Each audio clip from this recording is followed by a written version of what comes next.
Hi, I'm here today with Allison Mausling. She is my guest interviewee today. Allison took the Positive Intelligence Mental Fitness Training Program starting last August. It is a program that helps us develop our mental resilience, our ability to handle setbacks and obstacles and challenges, and helps us to be in creativity and curiosity and innovation and positive attitude, positive emotions, positive mindset more often than we're in the negative. And Allison has agreed to come on today and share what it was like to go through the program. It is a 12-week program, app-based program, and we had accountability calls along with it.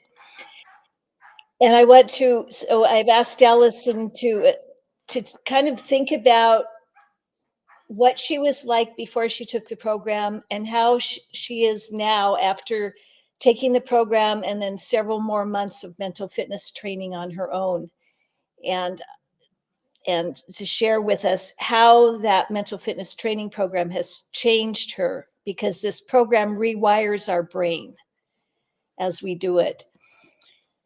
So, first question, Allison.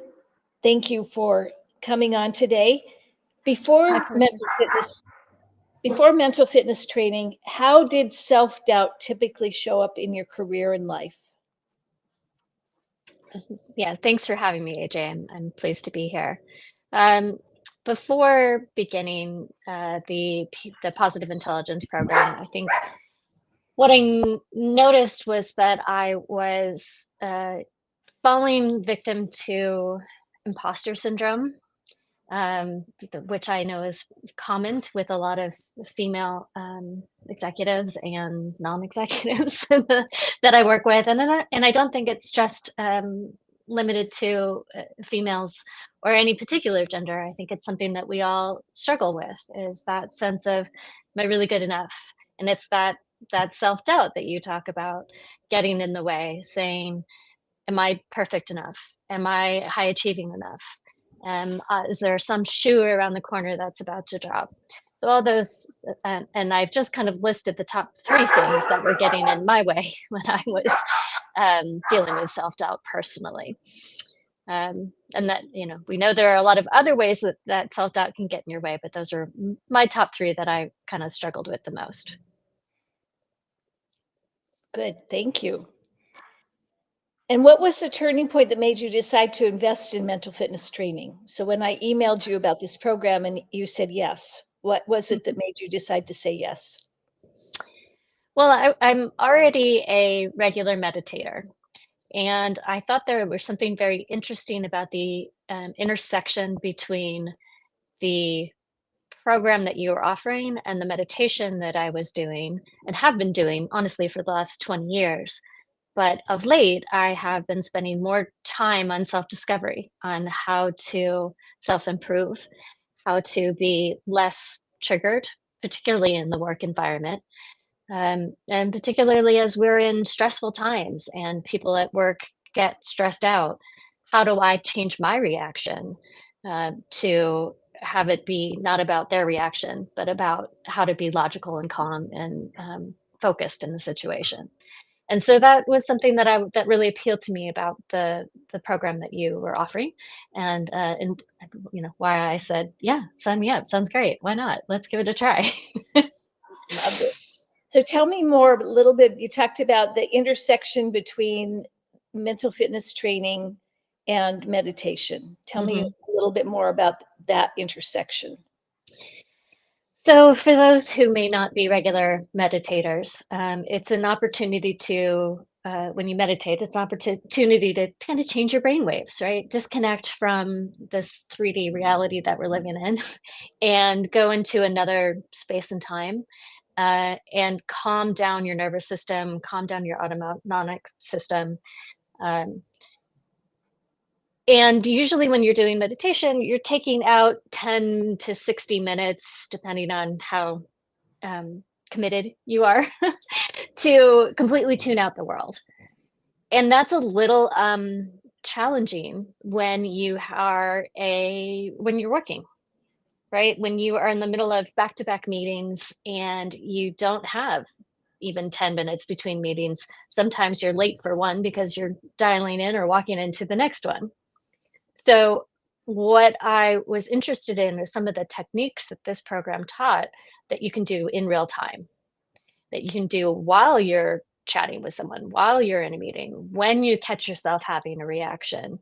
Um, and it offered a great way to label the experiences, categorize them, which I have a background in sales and marketing and operations, and so I love process, and I love it when things work smoothly. And when I had a program that I could use to label what was going on and categorize and say, "Oh, I see what's happening in this moment. Got it. I'm going to take a breath. I'm going to do a positive intelligence PQ rep.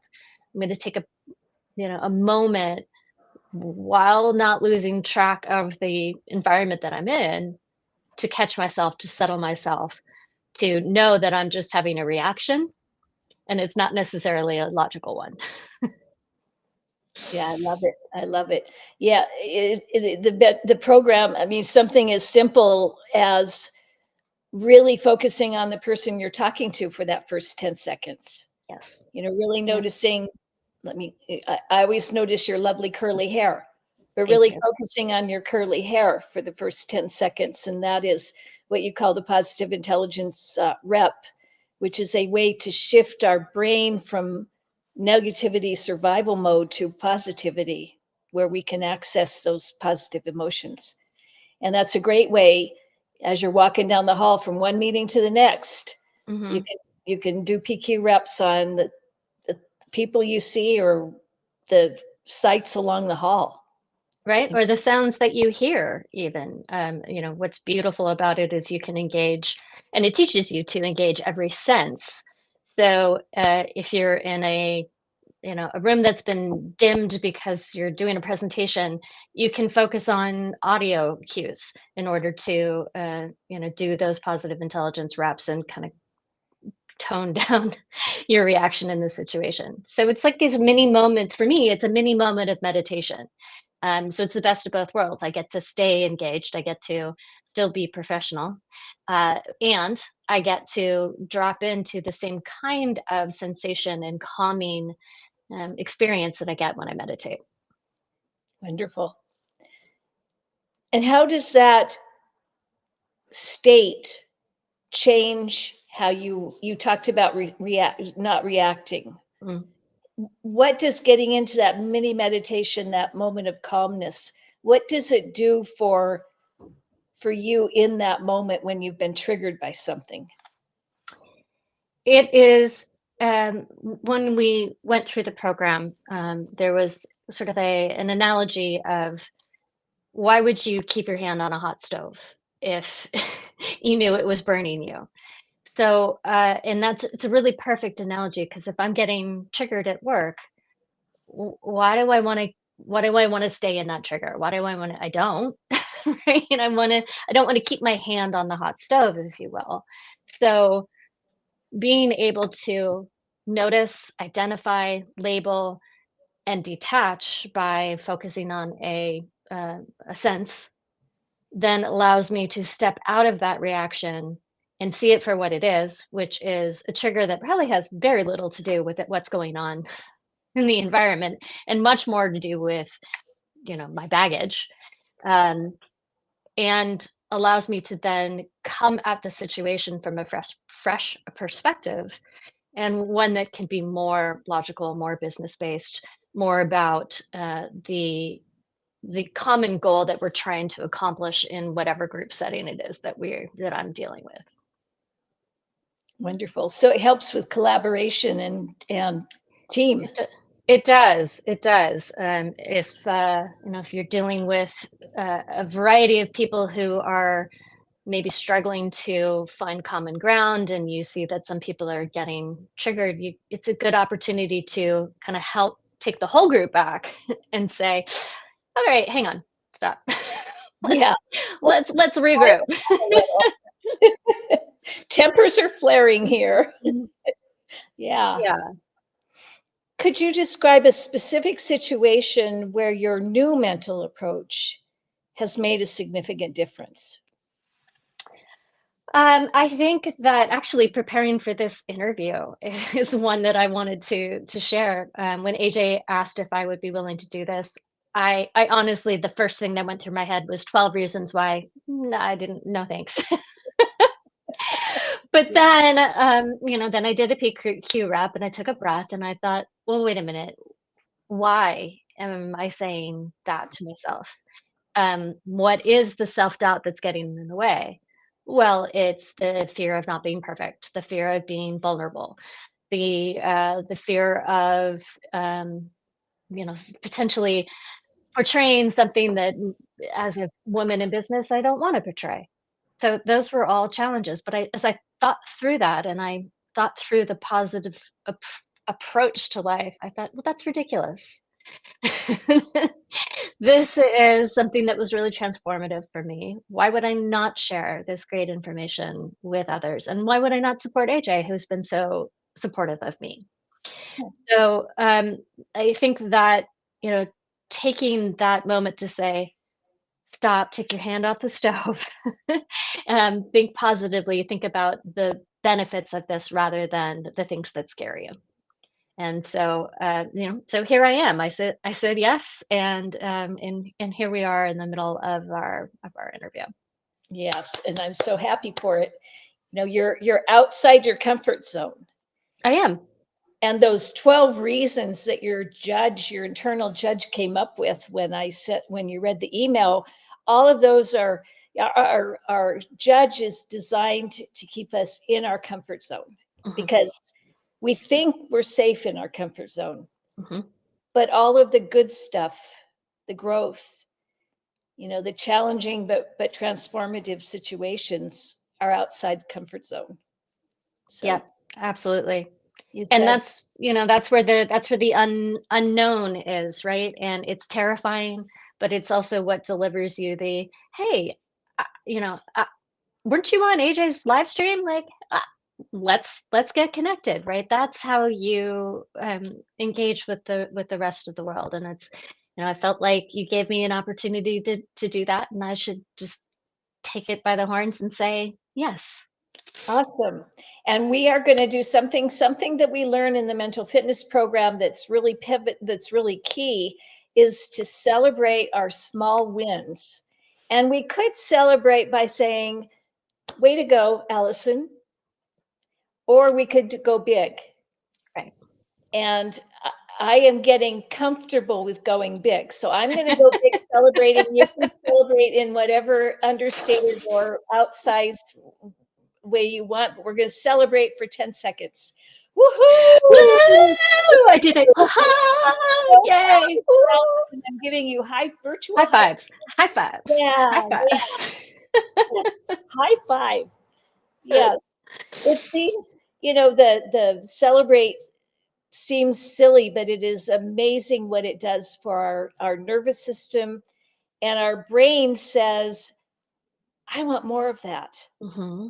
I feel really good right now after that. Like just giving you virtual high fives and like I feel great. Yeah, yeah. It's amazing. Yeah, absolutely. So, getting to some personal transformation questions. What was your biggest internal struggle before the program?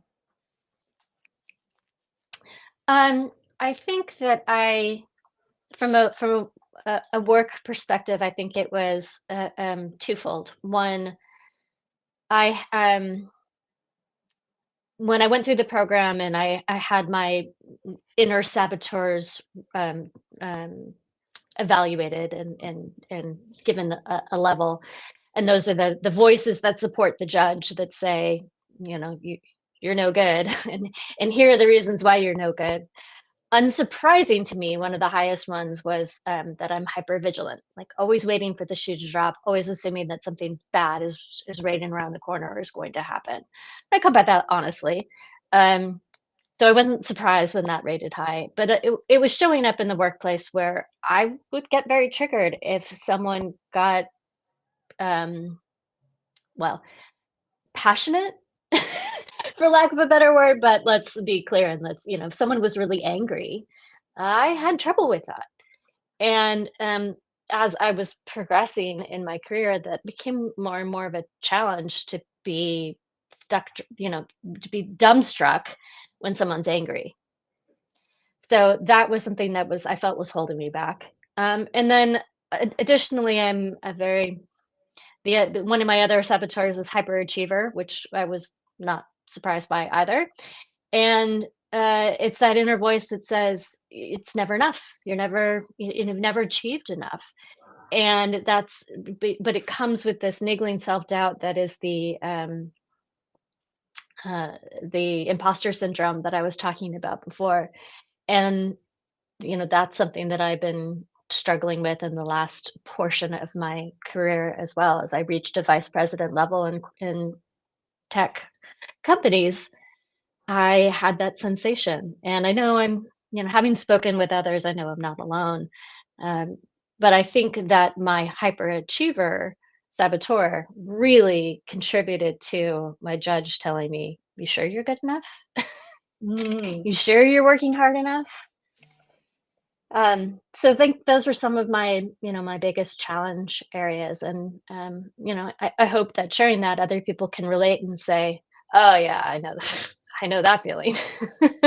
Yep. Yep. The hyperachiever, the end of the day, you review what you got accomplished during the day, and it was never enough. It could be 20 things off your to-do list. And your hyperachiever would be saying, why didn't you get 25 things done? Mhm. Exactly. Yeah, Exactly. And why didn't you get it done faster? exactly. Yes. And you still should have had time to meditate for an hour and to do some yoga. Come on. Correct. Right. And make dinner for your family and take care of all of the, personal life things that need to happen as well. Exactly. Yeah, that Mm. taskmaster, slave driver, whatever you want to call it. Yes. Have you had one of those triggering? You talked about the hypervigilant and how you would be triggered by someone else being angry Mhm. or having an outburst. Since the program, have you had a situation where somebody has, you've experienced that outburst, and how did you react now? Yes, I have had that moment again because we're all engaging with humans who have all ranges of emotions, including anger. And so it's not surprising that I've encountered that. And what was beautiful about it was that I was able to employ the techniques that I learned in the program. I was able to recognize that I was getting triggered, that I had my hand on the hot stove, and label it, step back, realize that it was my hypervigilant saboteur, and take a breath and think. And I think in the moment, if I'm remembering correctly, there's that one technique where it's the sensation of touch, and you rub two fingertips together and you just focus intensely on what that feels like. And that's a beautiful one to do when you're in the presence of another person because it doesn't look like you're doing anything strange. And Mhm. so I used that to just pull myself back out of the reaction mode and back into out of my limbic brain and back into my rational brain a little bit. Um, and I was able to catch myself before going too far down the path of getting super scared. And so it allowed me to recover much quicker. It wasn't like I wasn't going to get, I will probably always be triggered by those situations. The Sure. question becomes, how quickly can I recover from that? How much does that being triggered keep me from doing the things that I want to do and need to do? So what I found was that being able to catch it, label it, step away from it allowed me to recover much quicker and kept me from going down a rat hole of maybe something that would take me a few hours to get around Mhm. and just took maybe a minute to get around. Right. Yeah. Yeah, that fast recovery is so critical. Hmm. And most of us don't. And then we ruminate about, the Right. situation and how we responded or how upset we are or whatever. Yeah, And it's we not, beat ourselves up about it. yes, always. So we just, I was reading the next question. We actually covered the next question of Okay. how you, a recent challenging situation where you applied mental fitness. What mental fitness tools do you use most frequently? Well, as I mentioned, took my first meditation class a good, maybe even more than 25 years ago. Grew up in California in the Bay Area, so I had those options available to me. Um, and it is something that I've used over my life, but more in the last few years since COVID, honestly, when all of the mental stress of being on the lockdown and had the uncertainty of what that was going to bring pushed me more into it as a regular practice. So that is something that I use. I think that and I don't use it enough, but physical exercise is actually a mental fitness tool that I use as well. Because if you can keep the body calm, then you can keep your mind calm and vice versa. And those two things work really, in my experience, tightly together. And I will fully admit that I don't, the stickler in me is like, you're not doing it every day. You need to be doing it more. But I celebrate when I do it. And then of course the techniques that I learned from the positive intelligence program in terms of taking a breath, taking a moment to listen or see or feel what's going on around me, um, is just really a good, beautiful, quick way to stop in the moment. And also trying to do those as just like you try to do physical exercise on a regular basis, trying to do all those mental exercises, whether it's full blown 10 minutes to 60 minutes of a meditation or 10 seconds to 30 seconds of a positive intelligence rep, the PQ rep. But Yeah, all of that, it's like building, AJ, when we went through the program, was equating it to like building muscle. You're building your brain positive intelligence brain muscle. So when you're doing barbell lifts, your arms get strong, and when you're doing PQ reps, your ability to be positive gets stronger. great explanation. Absolutely. What would you tell somebody who might be skeptical about mental fitness training? I understand. I think it is one of those things where you have to try it for yourself, right? I think I'm here to say it worked for me. I know many other people that I'm friends with that it's worked for them, whether it's something like positive intelligence program or something else. Um, it's like a technique that's only as good as often as you use it. But it is something, this particular technique is straightforward, and it's digestible and easy to understand. And so it makes something that seems takes something that seems challenging, breaks it down into pieces that can be executable. And, it's just kind of like you go into the gym and you don't really know where to start. It's better if you work with a trainer, right? They give you some things to think about and focus on. They ask you some questions about what you want to, do you want to get buff arms? Do you want to create a six pack? Do you just want to have overall aerobic capabilities? Similarly, just like AJ and I talked about here, what were the things that I wanted to address? What were the things that were getting in my way that I wanted to be approached differently? So I think for anyone who's skeptical, it comes back to, are you happy with what you're doing now? Is what you're doing now working for you? If yes, great. Fantastic. But if not, maybe consider the unknown. Maybe consider change and trying it. It's going to be uncomfortable. It's going to be uncomfortable. But only through that sort of discomfort can we grow and get better. Yeah, I like your question. If life is just fine as it is, You don't need it. But That's right. If life is just fine as it is, I'm impressed. Please tell me how you're doing it, because for me, yeah, I'm, I want to know, what those tricks are and those techniques are. And one of the reasons that I said yes to this program is because I'm in that state of mind. I want to know. I want to grow. how long did it take till you started to see some meaningful changes? Um, Honestly, I think the first the first time I did the app-based exercises, I noticed an immediate reaction in my autonomic nervous system, and that I felt much calmer Hmm.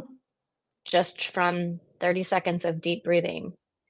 And um, I remember in our first accountability conversations that we had, you asked us, how did it make you feel? And I remember saying, I felt so calm. It was great. So it was pretty instantaneous for me. And I don't know if that's because I already have experience with breath work and with meditation. And so I was able to recognize that change, um, which could be. But I do know that right away I thought, oh, right, of course, duh. Calming down my breathing is going to make me feel calmer. What a good idea. Yeah. And then what about how long was it before you had a situation and you looked back at it and said, "Wow, I handled that differently than I did before." That was definitely within the first few weeks. I think had an encounter with someone who triggered me, and I it was that first time that I thought, oh, hey, wait, this is a time I could use this technique. let's let's focus on the fingertip ridges and calm myself down. And that was very empowering, right? To be in the moment and have a different way to come at the situation rather than just letting myself get scared. Yeah, the same old reaction. Exactly. Yeah. Yeah. And that was just within the first couple weeks. It really was. Yes. It was certainly within the first month. Um, and I think, at the time that I was going through the program, I was doing a lot of self-discovery. I was doing less professional work.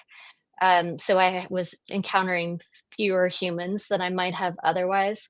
But I suspect if I had been doing the program and had my old full-time job, I probably would have used the techniques within the first few days. Okay. So it has very fast results. It does, and it has immediate applications, right? They're just, you're in the world with humans. There's absolutely an opportunity to apply the lessons and apply the techniques. And speaking of other humans, how has this training impacted your relationships? I think it's been incredibly positive. It has allowed me to come at my relationships from a less emotional state of response, and to be more logical and to be able to look at the situation from the other person's point of view. Now, I've always been a fairly compassionate, I like to think, a fairly compassionate person. Um, but rather than looking back at the day and going, oh, wait, I missed an opportunity to be kinder, um, it allowed me to has allowed me to do that more closer to the moment. Not always in the moment because I'm human, Mhm. um, but closer to the moment. And so I think that has allowed me to show more kindness and show more compassion and be more collaborative in my personal and professional relationships. And how about the compassion and the kindness to yourself? How has that Uh, changed? for me, that's the hardest one. I think I'm definitely getting better at it. I'm still maybe not I still need some time in the mental fitness gym to really have complete compassion for myself. But I do appreciate what the program did in terms of reminding us to be kind to ourselves and reminding us to think about ourselves in that way. And it's easy, and I have given advice to my employees and to my colleagues for years of treat yourself like you would treat your best friend, your best loved one. And it's easy to say and it's hard to do. Right. So it's something that I continue to work on. One last question. Mm. If you could go back and tell your pre-training self something, actually, there are two more questions. I lied. Okay. Okay. If you could go back and tell your pre-training self something, what would it be? um, do it sooner. Okay. No, I mean, and I say that with a little tongue in cheek because it wasn't like I had an opportunity to do it sooner. But I think what I would, do it sooner, just do it. Um, don't be skeptical, don't resist, right? Just enjoy the process. Enjoy the process. Wise words. Hard for hyperachiever or somebody with a heavy, strong Very. achiever to do is to enjoy the process because I'm also high on hyperachiever and I'm busy getting to the finish line. Always. What roses? No stopping and smelling the roses. No. There's no time for that. That's right. We've got to accomplish.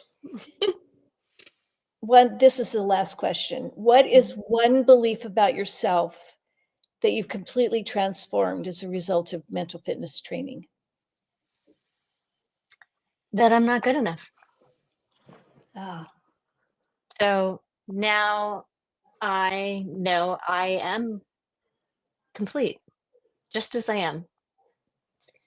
Again, I remind myself of that every day. Sometimes I believe it a little bit more than others, but I it's a lot easier for me to fight against the voice that says that I'm not good enough. And that that's as a result of having focused on my mental fitness. And so now it doesn't get in the way as much. And if it does, I have some techniques I can use to keep it at bay. I'm really glad you brought that up because that is probably, in my opinion, the single most important reason to take mental fitness and to continue working out mentally for the rest of our lives is most of us have a not enough problem. Mhm. We just there's that voice in our head that is pretty strong and nasty that says you aren't good enough, you aren't qualified enough, you aren't pretty enough, you aren't thin enough, you're not smart enough, you haven't accomplished enough, all of the enoughs. Yeah. And they we're not even conscious that it's like Chinese water torture, but we have that judge voice that's constantly saying you're not enough, you're not enough, you're not enough. And how do you counter that? And so I'm so glad you brought that up because the mental fitness program is a great way to start to break down that really limiting belief that Yes. so many of us have that we may not be aware we have. Mhm. But if we stop and tune into the voices, which is what the mental fitness training program helps us to do, we start to hear that voice Mhm. that whispers in our ear. Right. And then we can separate ourselves from it. Yes. And we don't have to be ruled by it. And we can make a decision in every moment to say, I'm not gonna believe that. I'm not gonna trust that voice. I choose something different. Right. I choose to know that I am at my core worthy, deserving, and enough, just exactly as I am, Yes, without any conditions on it at all. Yeah, exactly. Beautiful. Thank you. Thank you so much for being my guest today. My honor. I really appreciate it. And for all of you listening, thank you for watching and listening. If you are interested in finding out more about the Positive Intelligence Mental Fitness Training Program that Allison went through, I will be starting a new cohort in the program in January, and I would love to tell you more about the program. So just direct message me or grab my email and send me an email. So thank you, everybody. Thank you, Allison. Have a wonderful holiday, and I will see you soon. Thanks, AJ. Bye.